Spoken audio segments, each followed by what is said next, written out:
Hola a todos y todas, bienvenidos al show Súper Inteligente. En el capítulo de hoy explicaremos la DCT. ¿La conocen? Para comenzar, la DCT es una metodología enfocada en comprender y transformar la realidad bajo un paradigma crítico. Todo esto con el fin de formar niñas y niños productores y lectores de texto. Tiene un enfoque constructivista y se fundamenta en propuestas de Estela Quintal y Jolibert, entre muchos otros. Ok, miremos lo que ocurre a continuación. ¿Qué será lo que dice ahí? No sé, creo que dice cosas de la salud mental. Sí, me dio un poco de pena. Uy, a mí me dio más rabia, qué pena. Ya, mejor vámonos que vamos a llegar tarde a la clase. Buenos días, estudiantes. El día de hoy veremos el siguiente texto. ¿Alguien sabe de qué es? Mira, Sofía, eso se parece a lo que estaba afuera antes de que entramos a la sala. Sí, verdad. Pero ahora me sigue dando pena también. Como pudimos observar al inicio de la clase, la profesora les presenta a los y las estudiantes un texto completo del poema, sin dar mayores antecedentes sobre este. Esto ya que se busca que no se desvalorice el texto y, como menciona Estela Quintal, el trabajar el texto desde su macroestructura y su globalidad permite la comprensión de este, no así hacerlo de manera aislada, en lo cual dificulta el aprendizaje. ¿Qué crees tú que pasará a la continuación en la clase? Vamos a verlo. ¿Ustedes reconocen este tipo de texto?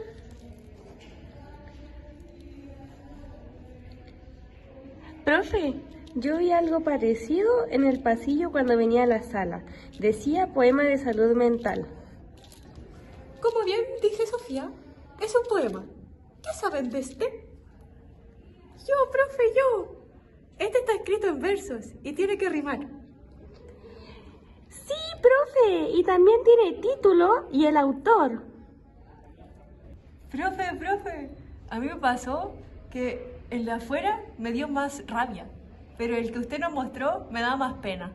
Como bien menciona Dainesita, el poema tiene título y tiene nombre del autor o autora. También está organizado en estrofas, las cuales contienen versos que pueden o no rimar entre sí, dependiendo del tipo de poema que se quiera realizar. También, como menciona Dario,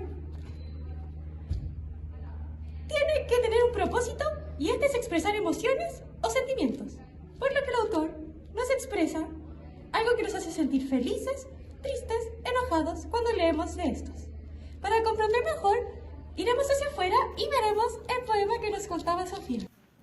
Lo que acaba de suceder va acorde a lo propuesto por Jolibert en los talleres de trampolín afectivo e imaginario. Esta parte sería la fase de activación del imaginario, lo cual tiene como objetivo que a partir de esta situación trampolín, que sería la problemática de la salud mental, los y las estudiantes puedan activar su imaginario para luego poder producir un poema. Luego de esto viene la fase de escritura individual. Veamos cómo la profesora lo aborda. Aquí podemos ver el texto que nos decía Sofía. ¿Alguien puede leerlo? Yo, profe, yo lo leo. Poema de salud mental. Pandemia entre versos. Estamos escogiendo entre la salud física o mental. Decidimos por escapar de esta realidad aislada o depender de la entretención digital. ¿Qué decisión se libraría de ser criticada? Somos el optimista y a la vez el pesimista, que espera el mañana con ilusión de una lejana solución. Tantos sentimientos frustrados como admirar la libertad estando encerrados o sentir nuestros espacios limitados. Michelle Salazar. ¿Qué creen? ¿O para quién creen que va dirigido el poema? Yo creo que no va dirigido a nadie en particular, sino que al que lo lea.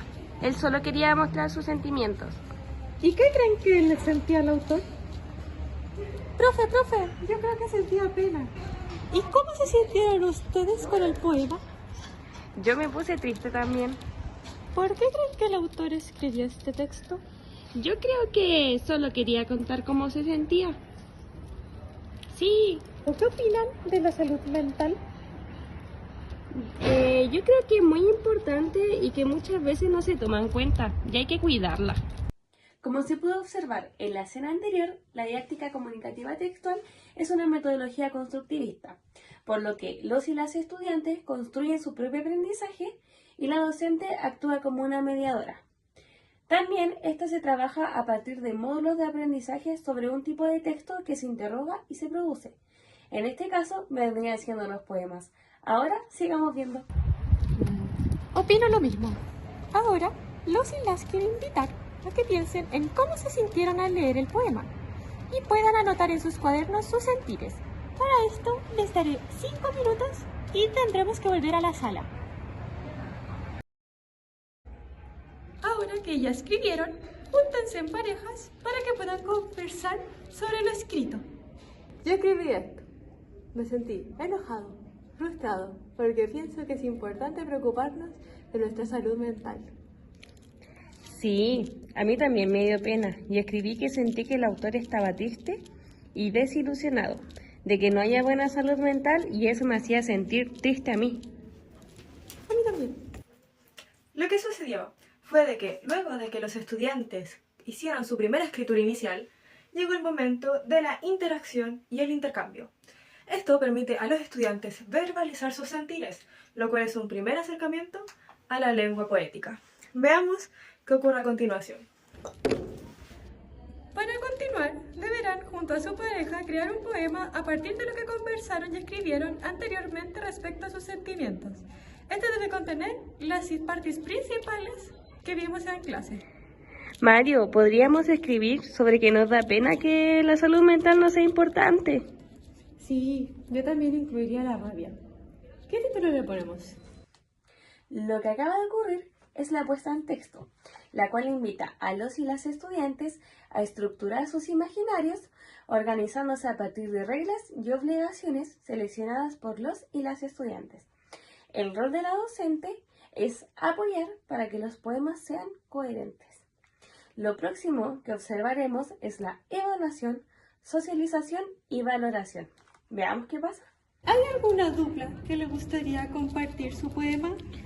A nosotros, profe. Profe, yo lo leo. Sí. La triste salud mental. Cuando hablamos de salud mental, me siento muy triste. No es para nada fundamental este gran problema que existe.